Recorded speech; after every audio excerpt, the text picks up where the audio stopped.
What's up? This is the second episode of my diary. Um, Today I was actually planning on doing it without this in the way, but it's raining. And in this new studio, I just learned today that I might not be able to take sessions in the rain. It's okay. It's not pouring heavily, but it's like it's audible. So I wanted to have the mic close to me and just pop the headphones on. But I'm sure from the next one it'll be a lot better. We are like right at the end of August, which means it's rain season. So it's gonna be like this for a couple more weeks. I'm in much better spirits compared to my last, the first episode. I think what I was going through the pinnacle of a session of burnout. So it might actually be interesting to go back and see how it is when there's like heavy burnout. I know I wasn't making much eye contact and stuff. I was tired. I remember just physically, I was just tired, and I wanted to vent. Got an opportunity to. And now I feel like I'm on the other end of it. What I've realized now is that my slump, I need to just be very, very careful around about this time of the year, because I get to a place where I've just been working so much and I hit my slump. And when I hit it quite hard. It's like hitting a brick wall. So what used to happen, I remember when I was in high school, is I would work hard for the first 6 months of the year. And then after June, I was kind of just like, well, what's the point of this? I don't know if you're going to hear any of this thunder. I hope it doesn't come through. We'll see. So I think by like June, I'll be like, what on earth is going on? And then I would just bug out for the next 6 months until December holidays came through. And what started happening was like I carried that right into university as well. I would do the same thing. By June, July, it was it for me. I was a wreck. I couldn't focus on anything.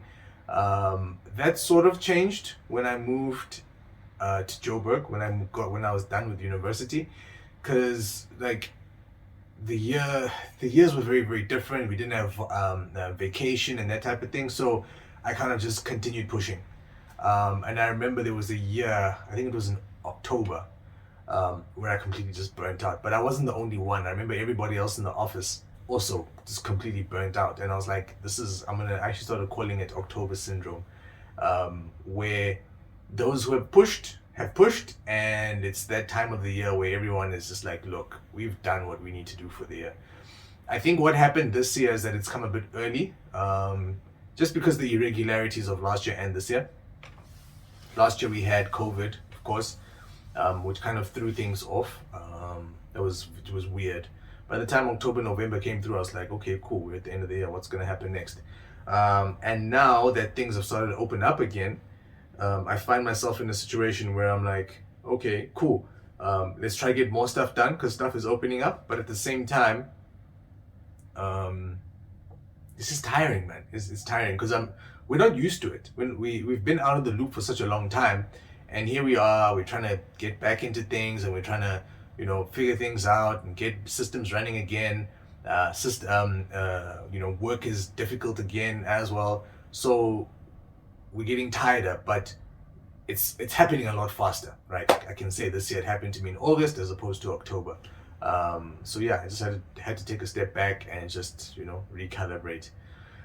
Yeah, so I just want to go through, like, I think some of the things that just over the past 2 weeks that I've been thinking about, right? So I remember in the first episode I spoke about leaving my job, quitting, not being a part of the 9 to 5 world. It is still something that I want, like deep down inside, it is something that I want. It's just a case of working towards it now. So at the moment, like I'm throwing my energy at everything that I can. So at this point now, I'm looking at ways to replace my income, right? And these are all things that I do after hours, right? Whether it be working in the studio, whether it be equipment flipping, which is what I've gotten into with a colleague of mine, whether it be panel making. We're actually getting into that today. I'm actually, just after this video, we're gonna try and make some acoustic panels. I don't know if you'll be able to see the one that's over here on my left, something along these lines. We're gonna start trying to get those out to people. It was one of the things that I realized is something that I needed in here, but was difficult to get at a decent price. So we're gonna see if there's a market for it. We're gonna make a couple, see if it works. If it doesn't, too bad. We've tried, and we'll have a couple extra panels. But if not, we would have learned stuff. We've already bought a whole host of equipment. I'm just looking at it now. I've had to shift everything in the studio just so we can fit all the planks in and all the stuff that we're going to be working on, nail gun, staple gun, and a whole host of other things. Hopefully we'll be able to do a video on all of that. But just trying to reach out and get as much done as I can. With CMS, with the whole registration of artists, at this point we're just trying to get more people through the door. We've got a team that is steadily growing. I think there are one, two, three, yeah, it's four of us now. I see a potential for us going up to about 5 or 6 before the year ends. These are just people who are coming in to assist with specific areas within the business, and things are moving. It's crazy to see that there was no there was no one. It was just an idea about a year ago, and we're about to reach our 1 year mark, and yeah, things really have picked up. So yeah, with this whole burnout thing, I think the only thing I can say, how do I put this? The only thing that I can say helps with this type of thing, just getting to a stage where you're like, look, I'm done, is re-evaluating what is important. And that leads to a few things. So you look at your situation and you're like, shoot, I'm doing too much right now, or I've got so much on my plate, or I am just I feel tired. Even if I have a decent night's rest, I'm still a mess. You kind of you just take a step back and you realize that, look, you're doing too much. Either it's the 9 to 5 or it is the side hustles. Something is draining you and it can't be draining you anymore. Look, there's other factors like family, relationships, extramural activities, bad habits. All of those things can also contribute, so you kind of have to reevaluate that. I would say, first off, go for your bad habits in terms of trying to rectify stuff. Your bad habits, doing things like spending full days over the weekend just binge watching whatever it is. Look, you can watch stuff. I still watch stuff on TV, Netflix, whatever it is, but I make sure that it's always within moderation. And when I do, it's after I've done my planning. So I already know that this is downtime for me. Once it's downtime, I get to mentally put work away. And when that happens, I get to enjoy myself more.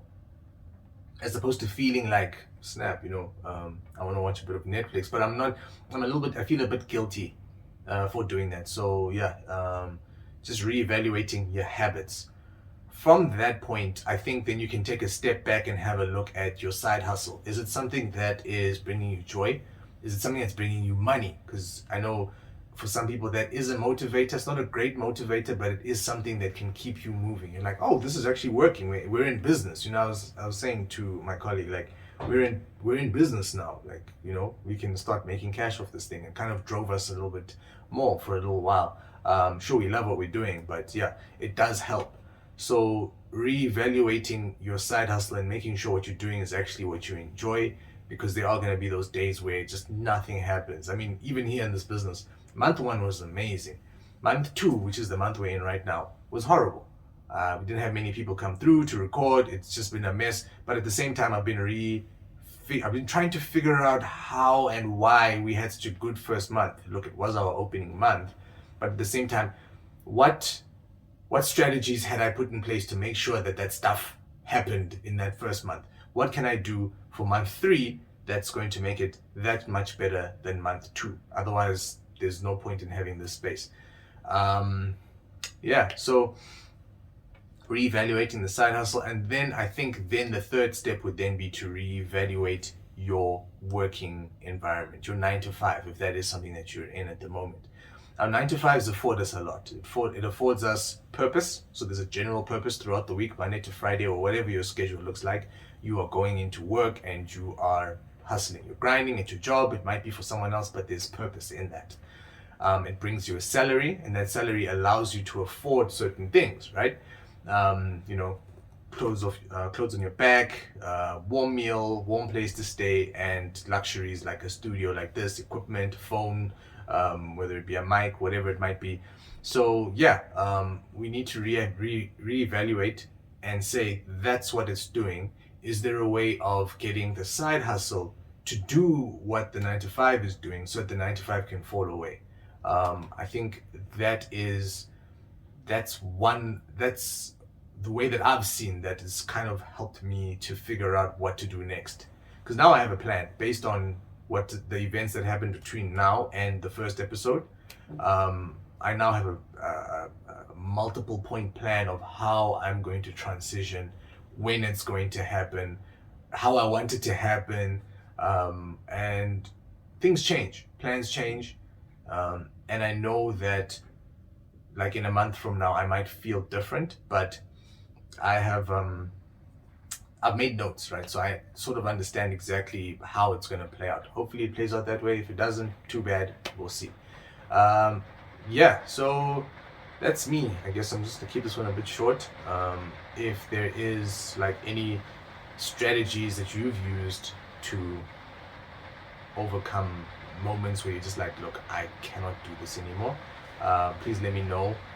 I know that one thing that I did do is I spent quite a bit of time on YouTube in the past week or so, just looking at how people left their 9 to 5, and the scenarios, they all had similarities to them in terms of the way that the people left, in terms of how burnt out they felt, or how they were just like, nah man, I can't do this anymore. I don't think I am where they are, but I feel like I'm headed in that direction. So it gave me some good perspective as to where I am. So hopefully this video will also give you perspective as to where you might be on this cycle. You might be right at the beginning. You might be right at the end. You're like, look, I'm done. Next month I'm out. But yeah, I hope it gives some insight. If you have any comments, suggestions, questions, hit me up. Let me know. And yeah, we'll keep the conversation going. Peace.